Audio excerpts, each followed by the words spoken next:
By the time most Americans notice the number glowing on the gas station sign, it may already be too late.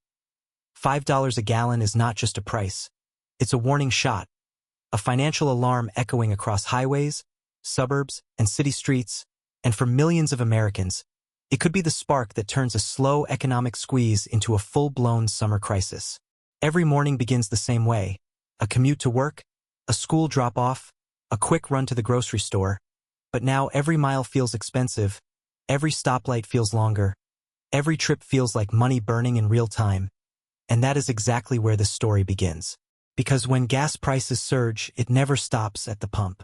It spreads quietly at first, then all at once. The truck delivering groceries pays more. The company shipping online orders pays more. Airlines pay more. Rideshare drivers pay more. Delivery apps pay more. And then, inevitably, you pay more.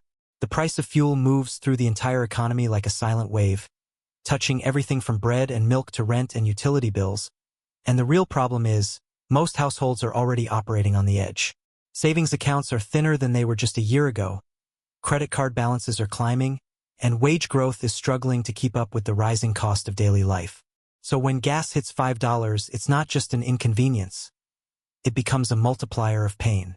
A family spending $60 a week on fuel suddenly finds themselves paying $80, then $90, then more, and over the next 30 days that difference starts eating into groceries, school expenses, emergency savings, even loan payments. But here's the shocking part: the average American family doesn't need a complete financial collapse to feel broke. Sometimes all it takes is one extra $100 a month in unavoidable expenses. That's how fragile the system has become. What looks like a number on a gas sign is, in reality, a direct hit to disposable income, consumer confidence, and psychological stability. People begin cutting back. First it's dining out, then streaming subscriptions, then weekend travel, then retail spending. And this is where it gets serious, because when millions of Americans pull back at the same time, businesses feel it immediately. Restaurants see fewer customers. Stores move less inventory. Tourism slows. Small businesses that depend on discretionary spending begin to suffer. Suddenly, the gas price spike is no longer just a household issue. It becomes a national economic warning. However, the story goes deeper than consumer spending. Behind every fuel surge is a chain reaction of forces that most people never see. Global oil supply tensions, production cuts, geopolitical conflicts, shipping disruptions, refinery bottlenecks, currency pressure, speculation in energy markets. One disruption alone can lift prices, but when multiple shocks collide, the result can be explosive. What happened next changed everything. Investors start pricing in inflation fears. Markets react. Stocks tied to consumer spending begin to wobble. Transportation sectors take a hit. Airline margins shrink. Retail guidance gets revised. Suddenly Wall Street starts asking the same question Main Street is asking: how much more can the average American absorb? And the answer may be far less than anyone expected.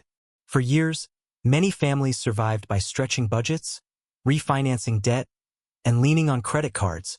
But high fuel prices attack the one expense most people cannot avoid: movement.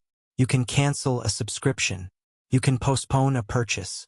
But you cannot simply stop driving to work, taking your kids to school, or buying groceries. This is why gas prices carry such emotional weight. They are visible, unavoidable, and psychologically exhausting. Every refill becomes a reminder that money is disappearing faster than income can replace it. And that feeling changes behavior. Consumer sentiment drops. People delay large purchases like cars and homes. Employers notice shifts in productivity and morale. The mood of the country starts to darken. Not because of one event, but because of relentless financial pressure. Millions of Americans begin asking the same question late at night, staring at bills, scrolling bank apps, doing mental math. How do we make it through summer? Because summer 2026 could be the breaking point. Higher travel demand, increased cooling costs, seasonal food inflation, and elevated fuel prices create a perfect storm. Electricity bills rise as temperatures climb. Vacation plans become impossible luxuries. Back-to-school shopping looms just weeks away. For lower and middle-income households, the margin for error disappears.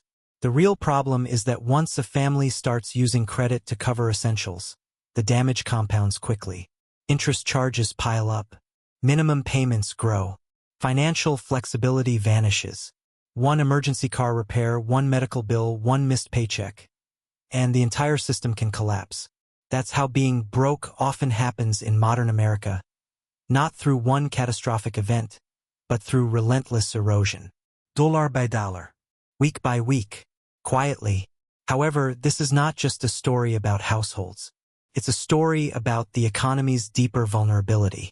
Consumer spending drives a massive portion of economic growth, and when confidence falls, markets listen.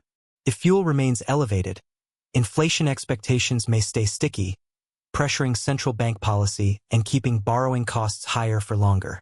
Mortgage rates stay painful. Auto loans become more expensive. Business expansion slows. Hiring freezes begin. A fuel shock can evolve into a broader market shock faster than most people realize. And this is where it gets serious, because once job growth slows while living costs remain high, the financial strain moves from discomfort to danger. Families who were barely managing suddenly face impossible choices. Gas or groceries, rent or debt payments, cooling bills or childcare. The emotional toll becomes just as severe as the financial one. Stress rises. Relationships strain. Productivity drops. Mental fatigue becomes part of everyday life.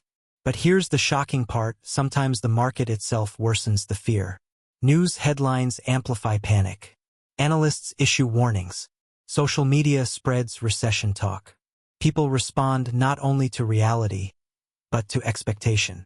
If enough Americans believe harder times are coming, they begin acting as if they already arrived. Spending drops further. Hoarding behavior begins. Businesses cut forecasts. The cycle feeds itself.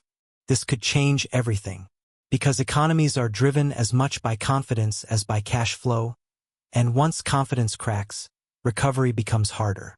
Yet hidden inside this storm is a larger question. Why are so many households this exposed? The answer lies in years of rising living costs outpacing income growth. Housing became more expensive. Insurance climbed. Healthcare costs rose. Groceries never truly came back down. Then add fuel to that equation, literally, and the pressure becomes overwhelming. For many Americans, the budget was already stretched to the limit before the first summer road trip even began. So $5 gas does not create the crisis alone. It reveals the crisis that was already there. It exposes how thin the safety net has become. It exposes how dependent daily life is on affordable energy. It exposes how quickly a modern economy can feel unstable. It may be the signal of a much larger economic shift already underway.